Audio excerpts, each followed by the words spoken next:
Okay, so here I am today with Dan, loyal cameraman and fellow scion cutter, at Nick Botner's orchard in Yoncolla. Our trip today is quite unusual. One of my core mantras through the years of trying to rescue Nick's collection and or trying to encourage people to see the immense ecological value of this collection is not the fact that it's the largest collection of apple varieties in the world, or has been, 4,500 varieties per se. It's not that. It's the fact that there's an ecological narrative here that simply hasn't been decoded. We've had thousands of apple trees assembled from all over the world. Nick hasn't been too keen on quarantine regulations. Assembled from all over the world, put into this location and grown next to one another for decades. Some other interesting facets, he doesn't spray, so it's an organic regimen. And then one of the other things that you can see is that his spacing is what most people would consider preposterous. Generally, if you're going to grow fruit trees in the northwest, one of the things you want to do is you want to give them air circulation, to keep the disease pressure down, to keep them healthy, to get the light in. And the way Nick structured his orchard so that he could get thousands of trees into a tiny space is he pushed them in really tight. Now that's been problematic in one sense, in the sense that it's encouraged an incredible amount of disease. Particularly in recent years, we've seen some very serious diseases move into the orchard and lay waste to vast sections of the collection, killed hundreds of trees in many instances. Now, to a sort of an uneducated observer, or even to sort of certain scientific observers, a collection of 4,500 apples that are riddled with disease isn't an attractive proposition. But it's precisely because of that this collection has immense value. Because when you basically take all these apple trees from all over the world, grow them organically, don't spray them, don't water them, put them into a context where disease essentially blossoms, it gives you the opportunity to see which trees basically excel. What are the trees that have the disease resistance? You're not going to find it out any other way.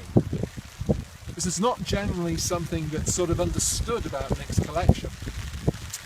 Now, one of the most terrifying diseases as far as orchardists are concerned is this disease called Anthracnose. This tree here is sort of in the later stages of Anthracnose. I don't know if you can see that it's sort of going off with this porcupine action. Most orchardists don't tend to see Anthracnose too much. If they get a tree that comes down with it, generally, if you've got a tree that catches Anthracnose, it's always going to have it.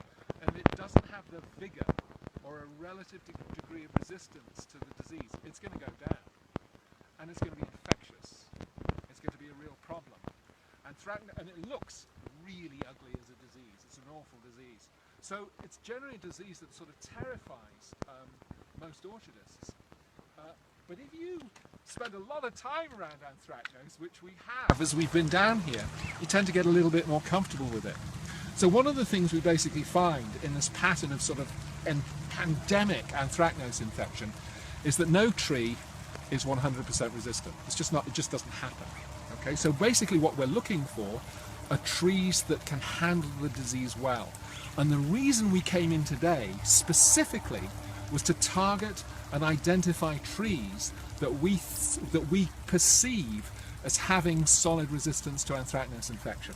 So for example, we've been walking it so far into sections of the orchard that are particularly struck with the disease and seeing which characters are revealing themselves as essentially healthy, robust, vigorous, productive, living with the disease, living with it. But what we're looking to do is not annihilate the disease, not come in this sort of dualistic binary mentality, but take a holistic approach and say, all right, the disease is here, it's present, it's essentially everywhere. What can we do to structure our choices in terms of varieties and our cultural techniques that basically provide us with a way to live with this disease, to move through it, to engage with it, to transcend it in a sense. And essentially that's why we're in here today. I was just up in the San Juan Islands, up in Washington, And what I was told up there was that anthracnose is emerging as a huge issue. You speak to plant stewards everywhere with experience, whether they're growing vegetables or whether they're growing fruit. One of the mantras is food is getting harder to grow. Disease and pest pressures are getting more intense. Anthracnose is a major disease issue rolling in on certainly on apples. And what we have in this orchard is an unparalleled opportunity, unique anywhere in the world, to basically walk into a test bed where anthracnose infection is rife and to see which characters are showing themselves as those characters that we can propagate, share, the ones that are going to provide the backbone, basically the coherent, holistic, ecological, sustainable approach to anthracnose resistance. That's why Nick Botner's collection, in part, is a unique global treasure. You won't find it anywhere in the world. Okay, I think that's it.